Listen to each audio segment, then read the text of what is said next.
As I mentioned, my hope is that when you go back to your practices and you look at a case, you might look at it differently than what you may look at it currently.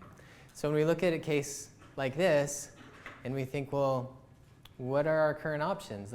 So this particular patient, she's a young lady. She's early 20s, just finished braces, and she doesn't like the color of her teeth. She doesn't like the edges on the bottom, doesn't like the shapes. Just wants it to look prettier, whiter, natural, like what most people say.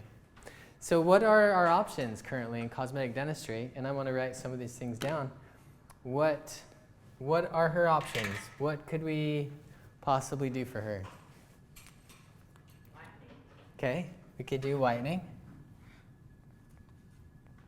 Sorry, I might write this kind of small, but what else could she do? What are all the options? Okay, so we could do some composite on the edges. What else could she do? Okay, porcelain.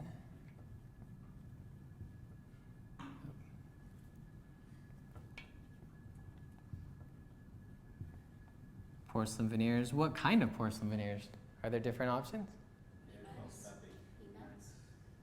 So different kinds of porcelain. I might say maybe you could do like a traditional prep. I'm gonna just short right here. And we could also have like what we call a minimal prep. Or we could have like a no prep, possibly. Any other options to help her meet her goals? What kind of other composites could be done? Edges could be one. Anything else? Yeah? Full veneers? Or just the edges? And then I would say too that any of these composites could be done with a preparation. Some doctors are prepping, or some might do a minimal prep, and some are doing no prep. Are there any other options that she could look at or consider? Yeah, so probably if she wants to change the color and the shapes of her teeth, then we may combine whitening with one of these options. But if we're changing shapes of teeth, we could either do composite or porcelain. We could fully surface them or just do edges.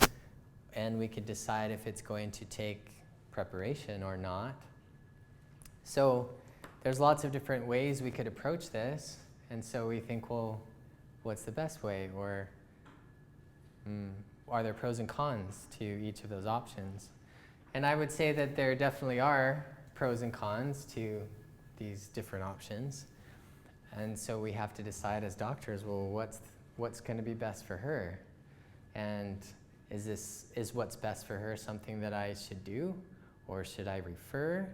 Or, so many different pathways.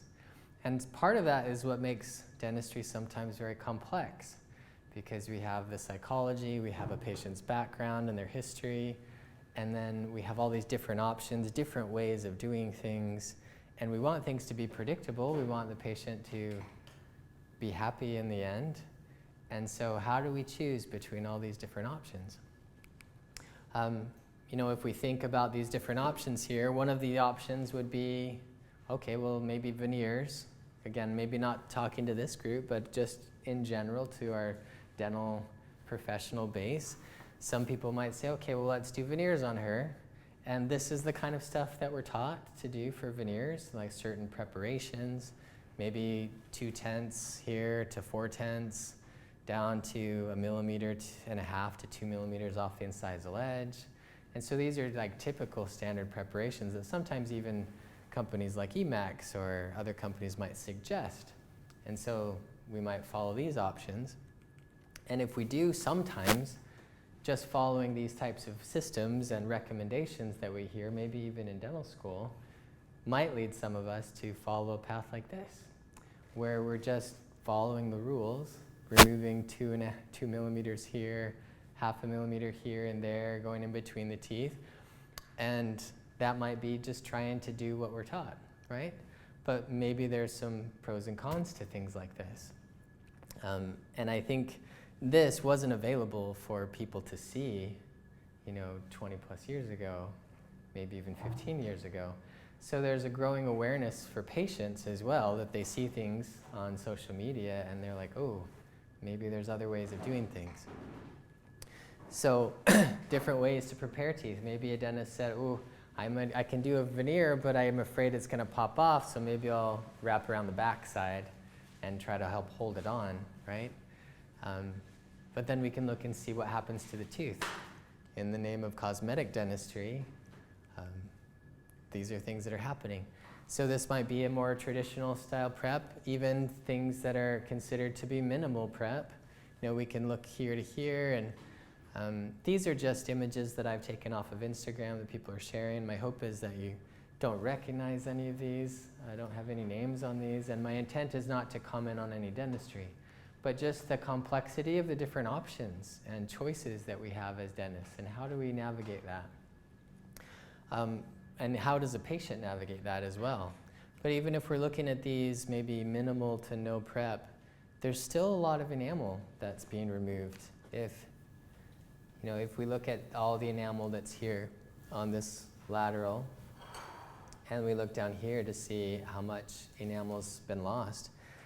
And it's difficult to tell from these photographs, because it's one analogy like I've used before is if I had a book full of pages and I hold it up to you this way, so you just see like the front of the book, and I ask you how many pages are in that, you don't really know unless I turn it this way, but oftentimes we don't get to see that view even when we're working, to know how tenths of a millimeter we've reduced things when we're looking straight at it. So I would suggest that there's likely more enamel that's been removed here than we might imagine just looking at it.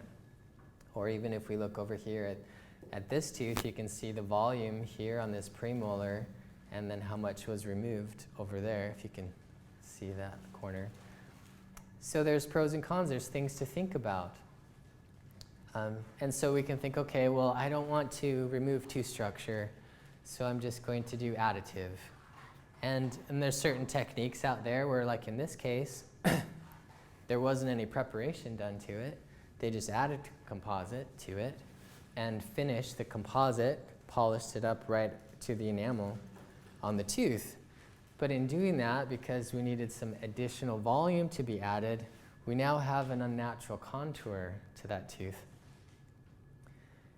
And so in other cases too, we might see, in this case, someone, we could say, well, I want to do things right and I want to isolate moisture and use a rubber dam. So we put a rubber dam on, but then you can see here where the rubber dam was, because the composite volume wasn't able to get up any higher than where the rubber dam was. So here on this case, you can start to see, hopefully you can see it, there's this like bulge out here. This is where the rubber dam was sitting, and you can see where the little transition line is, where the volume that was added that was outside of the rubber dam now doesn't have a smooth transition to the tooth underneath. This is an even better picture where you can see here where the natural tooth that was covered by the rubber dam, and then the addition of the composite there, how it has that unnatural shape to it. So then we're like, well, okay, well then do we not use a rubber dam? What do we do? But maybe we could do something else. Maybe we could use a split dam. So we're still helping to manage breathing and humidity, and now we can work on all the teeth at the same time. And so here in this case, we have a case here. There's some preparation in this one. Some of it was probably removing some composite, but like in this one though, there's quite a bit of enamel that now is not here on this one. So there was some reduction here. One disadvantage of that is the tooth gets weaker, and it does get darker usually when we remove tooth structure. So now the teeth are too dark, and so the dentist painted over an opaquer to try to block out some of that darkness, and then began a layering process.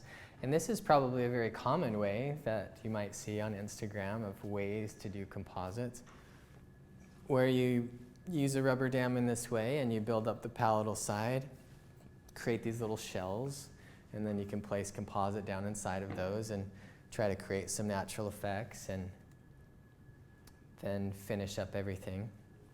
The challenge is that I have had also with this type of procedure or this type of case is that when you build all the teeth like this, again, it's very difficult for us when we're looking straight on to know if that's 2 millimeter or 2/10 of a millimeter or 3/10 of a millimeter or 1/10. And so when we're adding in all these layers, it's very unpredictable for most of us to get all those layers perfectly the same so that then our clear layer is the same, our enamel layer is the same, and that the effects will be the same. And it's been inevitable for me in following processes like this is that sometimes now we end up with a place where we see more tint than another, and it's just not quite consistent, where like across here we see maybe there's more gray here, less here, more here, and we put all this work in of all these careful layerings and polishing and finishing, and at the very end the patient's like, oh, what's this dark spot? Well, can we get rid of that? And then you're like, oh man, I just spent all that time to do that. And so then like, okay, well maybe that's not the best way to do it. How do I go about doing this so that I don't have to redo things? And so here's another example of this type of method where you create that palatal shell and then you put in your natural little dentin lobes and the clear layer, and then when you finish it, you have some areas that are darker than others just because those layers aren't exactly the same. Even 1/10 of a millimeter of one layer that's different from the other will have a different optical effect. And if it's enough for the patient to notice, then we might be redoing something. And that's not fun for them or for us. And so then doctors are like, well, it's too much hassle, it's so unpredictable to put in all those layers and translucencies that my patient then asks me to remove afterwards. Maybe I just won't do that. I'll just do a single color, and I'm sure you've seen this on Instagram too. Like one single color, just put it on, try to get the shapes. But then we lose some of that naturalness, that we talked about. But we want them to look real, but without those layerings, then it looks more fake, more denture-like. So what do we do? Well, there's lots of other methods to do composite. Some people have come up with an injection molding technique where you create a wax up, maybe even digitally, and little holes, and you just inject a flowable composite into those to get those shapes. And this was a patient that came in to me, but you can see the line of where her natural teeth were. They were a little worn and short, and because it's a flowable type composite, it's usually not very opaque, and this was probably just a B1, and you fill it all up, and then you polish it up, and it just wasn't suiting to her face, as we mentioned before. So, I don't know, maybe injection molding has some disadvantages to it. Color-wise, if you're relying on that to give you the shapes, but then there's discrepancies in thicknesses of the composite material that then shows up, how do you then fix that if you don't know how to reshape the tooth, if you have to cut something away or add something to it? So here's another method. This is a method called direct press technique. So they go through all this process of creating a digital design, which is really popular, doing it digital, creating these little methods for occlusion and injection. And so then they have this pressable technique here where they alternately, one tooth at a time, they can inject to get the shapes that they want. But if we look close, there's two things that I would point out. Hopefully you can see is that, so at the top here, they have alternating teeth. Those teeth are the shorter ones here, because likely when they're going to do it again and use the same template, it didn't quite seat down all the way. And so we have short, tall, short, tall, short, tall. And so the new ones, the second set, ended up being taller. And then we can also see here on the sides, there's a discrepancy in color. We have different thicknesses of material, different thickness of composite over this one compared to this one, if you can see on the side. So maybe there's some disadvantages to doing it that way. You go through this process and all the lab work.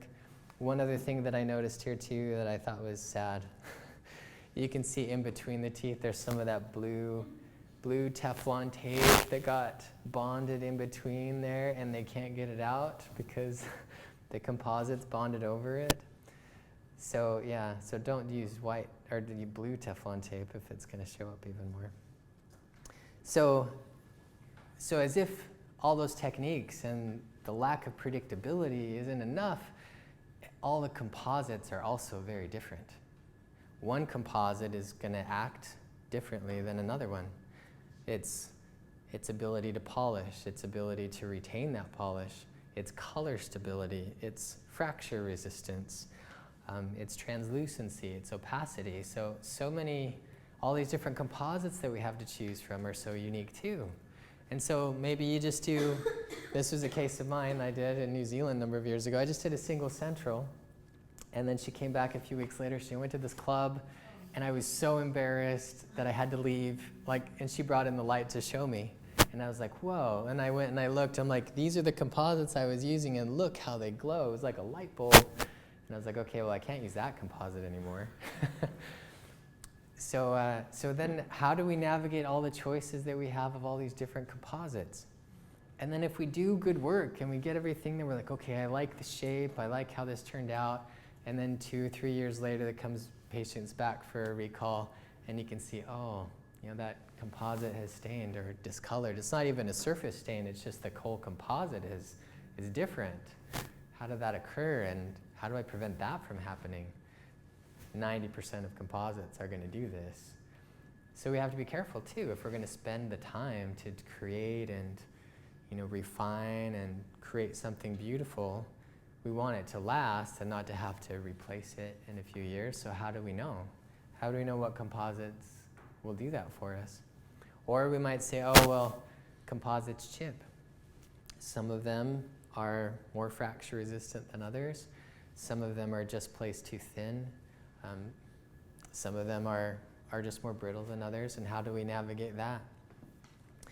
So there's lots of challenges.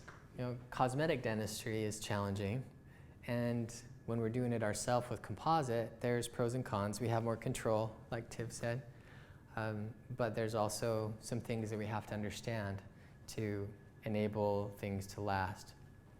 So what do we do?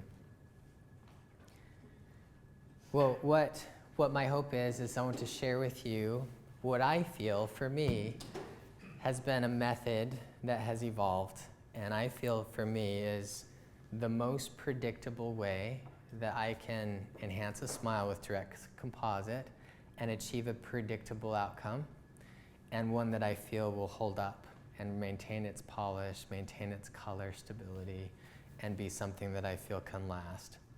And this is something that I have thought on for a long time. All the time I'm thinking about this stuff.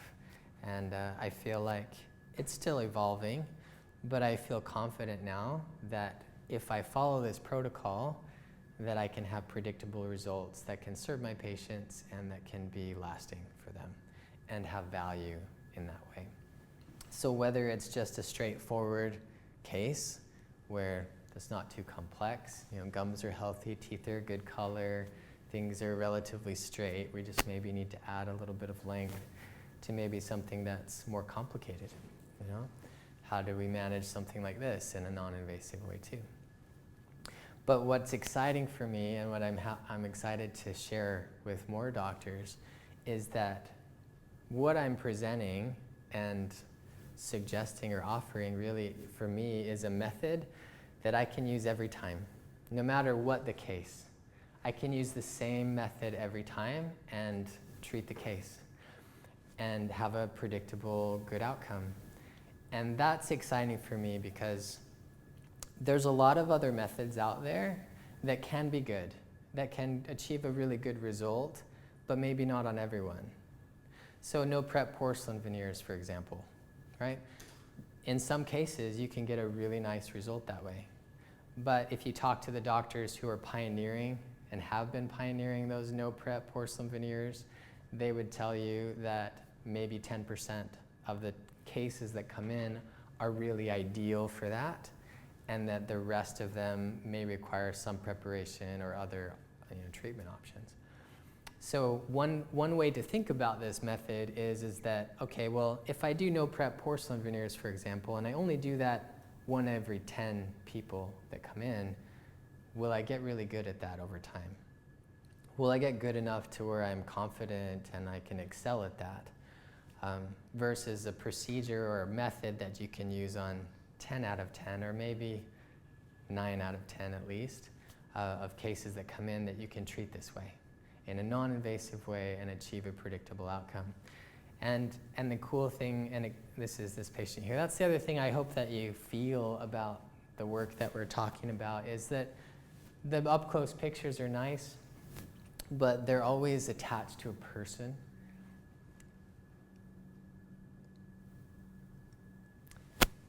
Maybe it's jet lag and I'm feeling emotional, but I'm sorry. But there's always a person attached, and that's what's meaningful, and that's where our responsibility comes in. So the cool thing about this process and this method is that we can have very complex situations. Like this is a recent one that I shared on Instagram, where she had an implant too young, and so all the rest of the teeth passed the implant and left the implant behind. And so now she had this really tall, long implant. Fortunately, her lip was in a good place where she didn't show that. But in less than 48 hours, using this method, we can transform that and make that work for her. And now she can feel more confident. She's a dentist herself. And knowing that she didn't have to remove any enamel to accomplish that too. So cases maybe where we have dental implants, we can use this method for dental implants to restore an implant directly. And the exciting part is that we can color match, shade match right there. We just look at it and we're like, yeah, it needs a little more orange, it needs a little more gray, and you can paint it just what you want it to be, rather than try to photograph it and communicate it to someone else and be like, oh yeah, immediately that's too white. You can adjust it right there. You can see, oh yeah, there's a little white spot on that tooth. I'm going to add a white spot here too, and make that work. There's so much more flexibility and predictability when we can do it right there to make things like this work. So I love to use composite to restore dental implants. Maybe a patient has a very dark tooth, you know? And in less than 48 hours, you can correct that for them. Maybe the patient has some amalgam tattoos. You can remove with a laser and then replace those 2 crowns, and then also resurface it and make it all go back together. And the cool thing is that all of these cases are just in less than 48 hours of time, but using this method. And it does take some time. Like there's probably maybe 13, 14, 15 hours maybe total in those 3 appointments in that 48 hours that they're with me in my chair. But all the steps that are in this method are there for a reason. It's like a recipe. If you think about it, I'd invite you to think of it like that. So you just don't want to exclude any ingredients, because it won't turn out the same. I've tried so many times to figure out ways to make it faster, but if it wasn't better to, then I didn't adopt it. And so even though it takes time, I don't know that I can make it any faster than this, but it does become predictable. If I add all the ingredients, I do all the steps, I can get from A to B in that 48-hour window. And that's an interesting thing, is because nearly every one of my patients, I never see them until the day I'm starting treatment. So they come in and I'm seeing them. I've seen a photograph, maybe some x-rays if I've asked for them. But I have to make it work in that 48 hours, you know. Sometimes people do need orthodontics. They need Invisalign or something first to get teeth into the right positions so we can keep it non-invasive. But once that's the case, then I know that if I follow these steps that I can get there. But I just want to quickly go through all the different things that you can do with direct composite. Let me turn off that window. So gaps, small teeth, black triangles. This lady has an implant here that we just restored with composite with the rest of the set. This one was an ankylosed tooth. It wouldn't come down with braces. You tried a long time and it was stuck up there. But we can even out the gum line and add the length to make it all look right for her. Black triangles for this lady, closing those spaces. Or maybe there's a crown that needs to replace, and oftentimes we can incorporate a short-term treatment of Invisalign to get things into the right position first. Discolored or deformed teeth can be subtle but fit their face still. One of the things that I like to do in designing cases is just looking at their natural tooth and say, okay, what do I like about that tooth? And how can I reintroduce the designs of that into the new design to really keep it them still, but just maybe a little bit enhanced. Dark teeth or unfavorable proportions. This young girl, she just felt like she had to work so hard to show her teeth. She had to smile so hard just to show a little bit of teeth. She just needed some length added back. And so, we can add length. Or maybe you have a case where you're only treating a few teeth. This patient had some composite placed. He's a dentist. Had some composite placed that had discolored over time. The Enamel composite from Cosmetic is the only composite that I know and that I have tested. I've done a lot of research over the last year and a half, writing a textbook. I'm writing a dental textbook on this process. And it's the only composite that I have tested that, from what I've seen, holds its polish and its color. I haven't found another composite that's color stable, that doesn't stain or discolor, or that doesn't need to be repolished, except this one. My oldest case with this material is on my mother-in-law. 16 years ago, I put it on her teeth. And so I see her regularly, being my mother-in-law. But it's still super shiny. Like, I haven't had to do anything for like 7, 8 years to them, because the material is still color stable. It hasn't shifted. It was a B0 when I placed it. And then just this year, I had her back in and I grabbed a B1 and held it up to it. It's not a B1 even yet, 16 years later.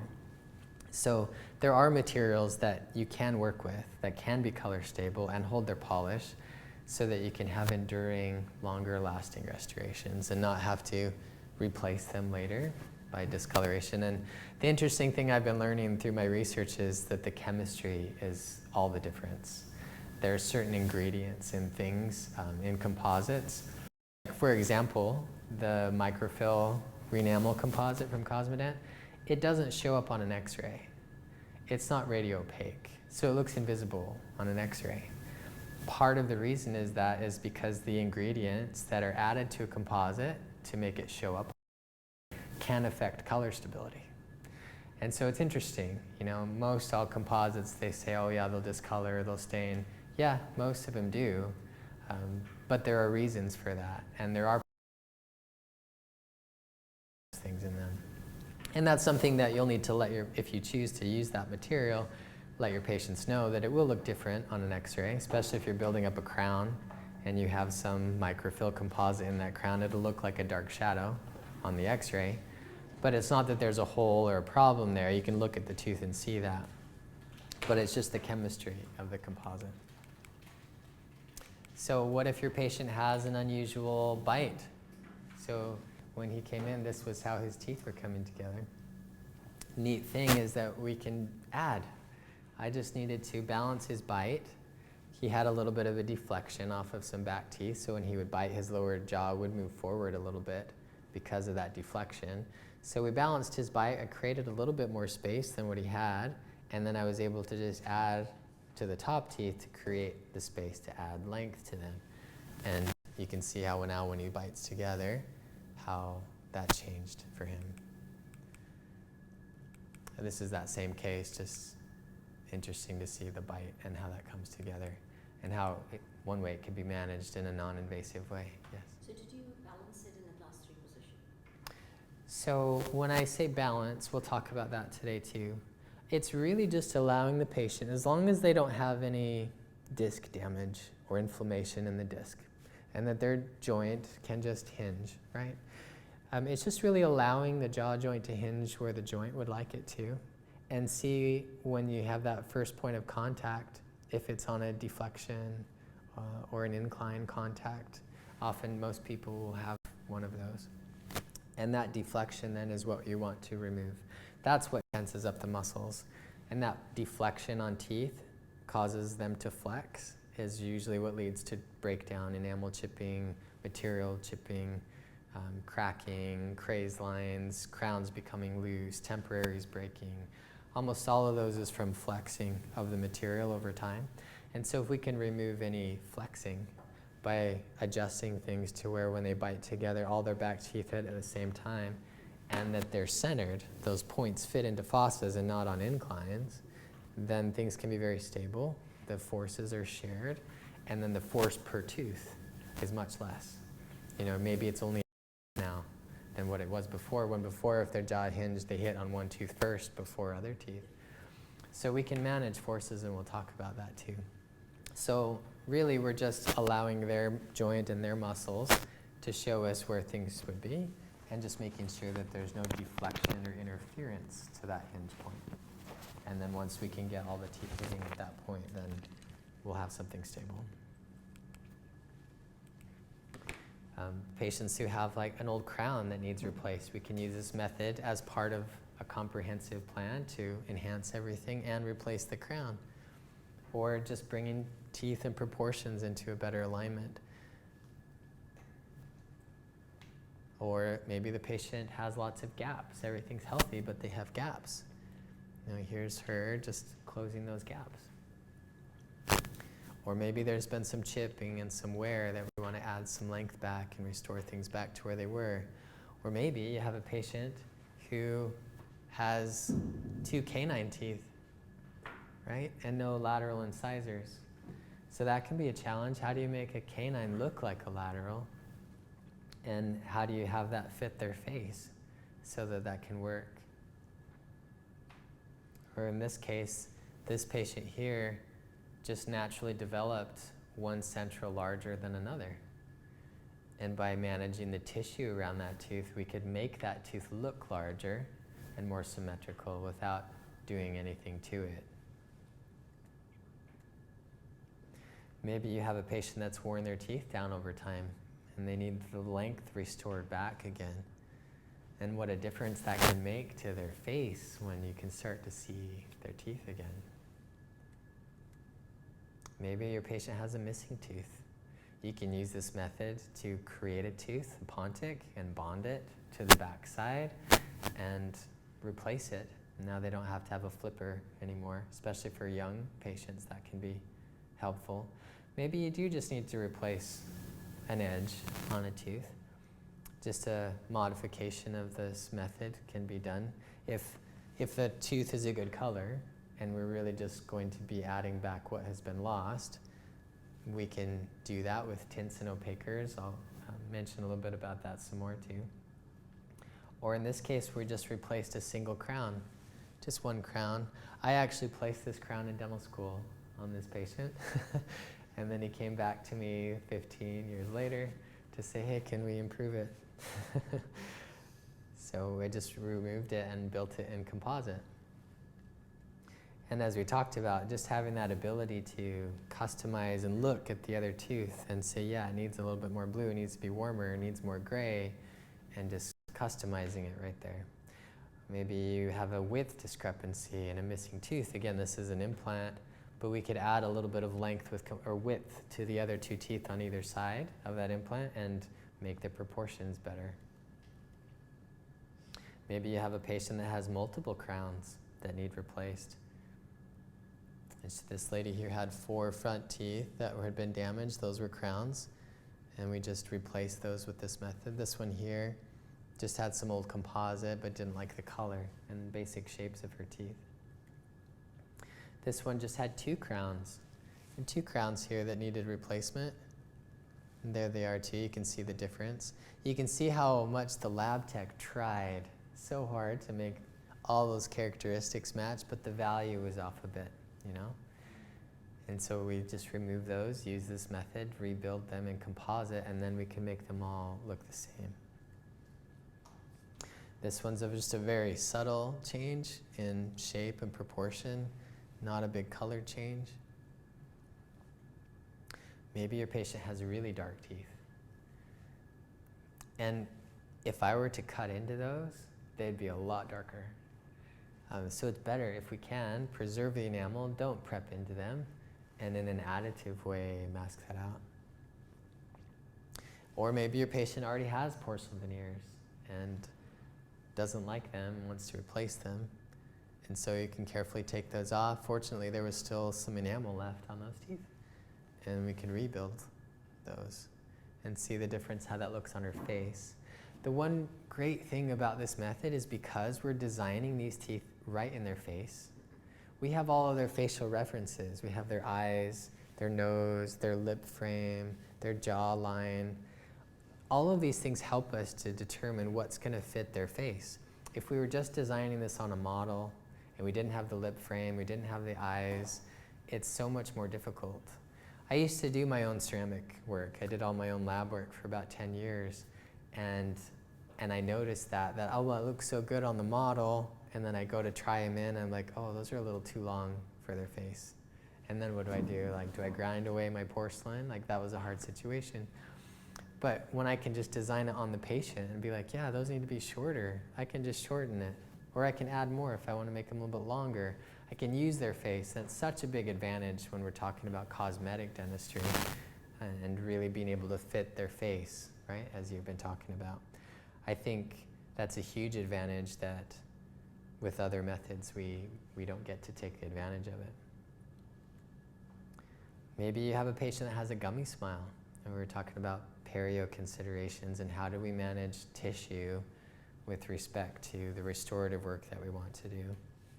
We can raise the gum line and resurface the teeth, and using this method, we'll talk more about it, and talk about biologic width and things like that. But in this picture is just 48 hours later, or probably less than 48 hours later. It's really exciting. There are different ways to think about things that we may not have thought were possible before, that the literature and the science and what we're seeing clinically can help support and open up new opportunities for our patients. Maybe the patient had some old composite bonding a long time ago when they were a teenager, and now they're older and their teeth have fully developed and come in. We see this, she called them her toupee teeth. They were like little toupees, she said, on her teeth. But you can see that the nice thing about it is that her teeth were really untouched. The doctor decades ago that put those on didn't remove any of her young tooth structure. So we can carefully remove the composite, which I love that. You know, so worst case scenario, you can take it off and you haven't done anything irreversible to them. It can be carefully removed and you can make enhancements. Or maybe they're really young and no other doctor, the doctor that just finished his braces, no other doctor wants to prep his teeth, but they're just really dark and unproportionate for him. And so even for young people that may not have had any other options, can now do something to feel better, especially in those when their self-esteem is so important, that there's an option now that we can do something non-invasive to help them feel better about their look and how they feel, and then smiling around their friends. Here's another case. He just finished with braces, and he just had a central incisor that was underdeveloped. That was his natural tooth. It wasn't prepped or anything, that was it. That's how it came in. But you can manage the tissue, and we can add composite to that tooth and restore it for him. Or maybe if you just have a young patient, this was a young girl, she was 8, that fell, and you can use these methods to restore a broken tooth and not remove any other additional tooth structure. Even in with this technique, there's not even any beveling. We clean the tooth, but we don't have to remove any enamel. And that's one thing that I hope to prove with this method. Like, just personally, I just want to prove that we don't have to remove enamel. We don't have to bevel. We don't have to shave things away. We can truly be non-invasive just by using the material and the technique in a different way. This patient had multiple gaps, top and bottom, so you can use this to restore lower teeth as well. The same type of technique, same steps. Another case here where we did top and bottom to close some gaps, and what a nice difference for her in her face. That's just so pretty. And I think for me too, like even though when I was doing all my own ceramic work, so same artist, right, building the teeth, whether it was in ceramic or composite, early on I just noticed that I felt different about porcelain. Like I liked it, it looked nice because I made it how I wanted it, but I still felt heavy inside knowing that I had had to do something to their teeth. I had to remove something because I had to have a path of insertion, right? And so I had to remove some tooth structure to do it. But with composite, I didn't have to. Maybe the patient has some significant discoloration, some orange, brown, white spots that she feels very self-conscious about smiling in public. And we can just add and resurface her teeth to fix that. This is another dentist, but just wanted to add a little bit of length to her teeth. Another length case. So we'll talk about occlusion too, but we also addressed the reasons why those teeth were breaking down. She had a significant imbalance in her bite, and her muscles and her jaw were just trying to figure out a place to get where they could relax and I'll just make something feel comfortable. But within that process, because if you push or rub on one teeth, other teeth can touch and rub too. Things can flex and break down. And so balancing her bite was a really helpful thing to help prevent or minimize the risk of the wear and tear that was happening to her natural teeth.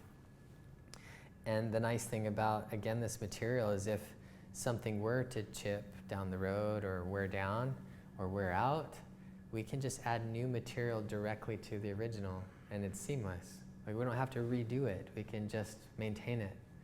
And that's a really cool thing too. They're really using right techniques.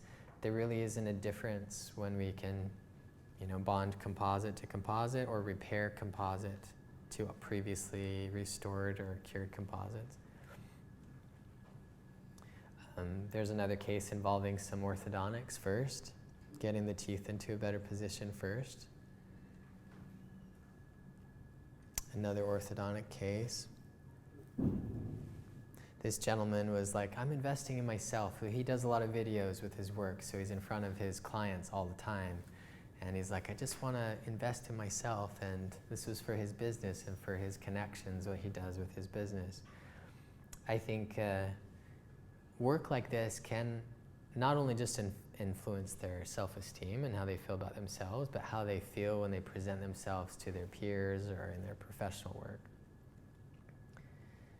This young lady here just felt like her smile was crooked. I don't know if you can see in the back, but her gums show a lot on this side, but not on the other side.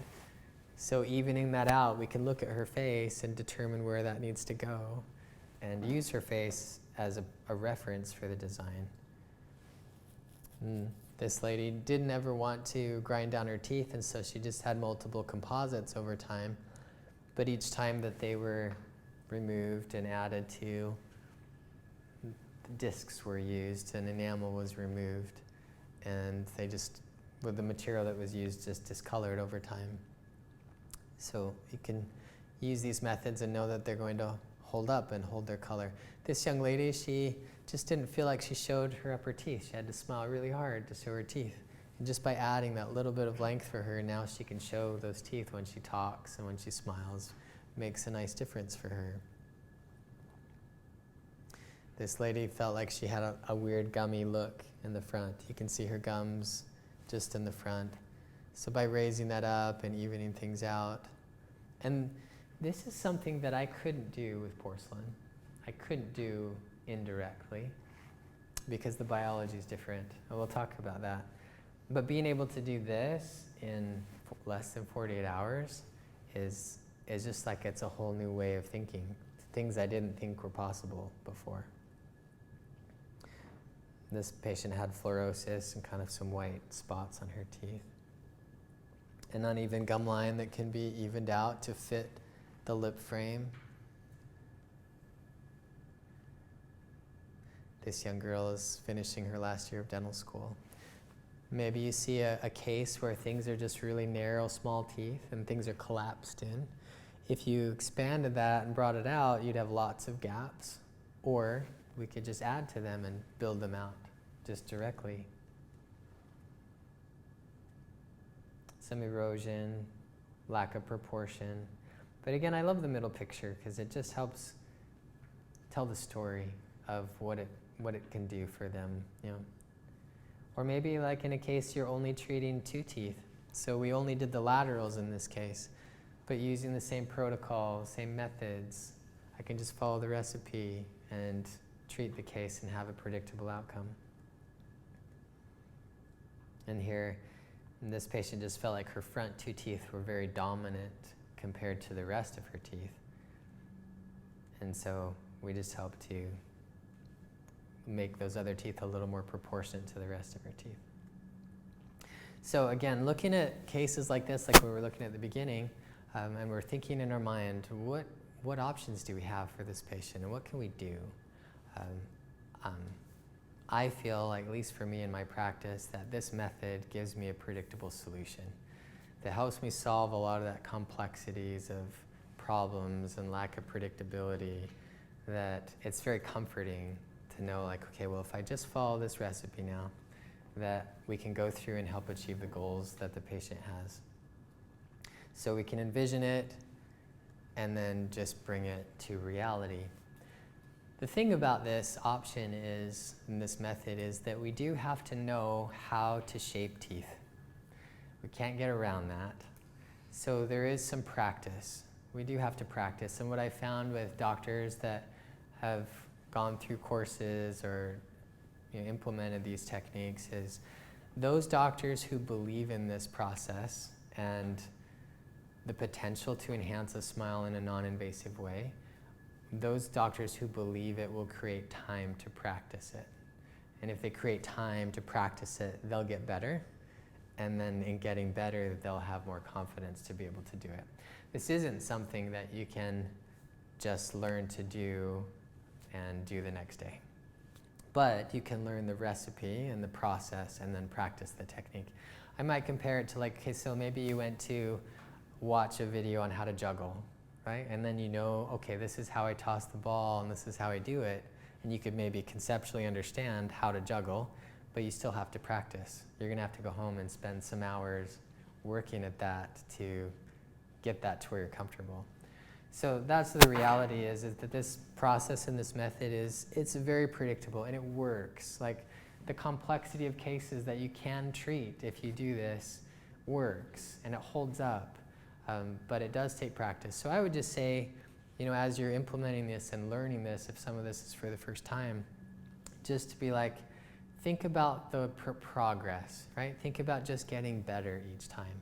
And that's where you'll find the excitement of it and that you won't feel frustrated or overwhelmed.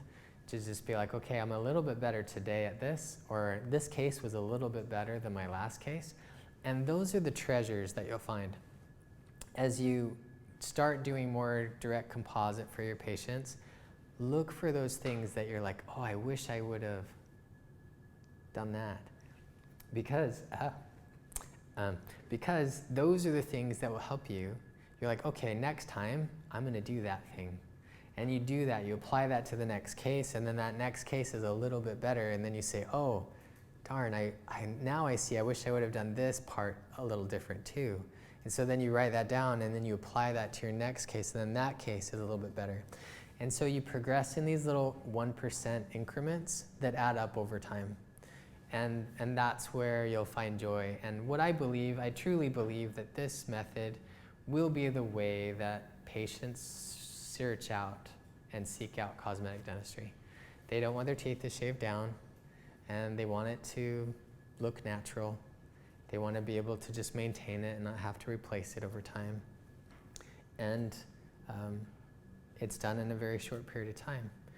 And so I think there are so many advantages to it that those doctors, I feel, that truly believe in it and put in the time to create a space in their practice to work on it will really be highly sought after. And I think those doctors who enjoy the creative process, using your hands and developing something, a work of art for your patients, and find joy in that, will be a really good fit that over time you can just find a lot of enjoyment in the work that you do.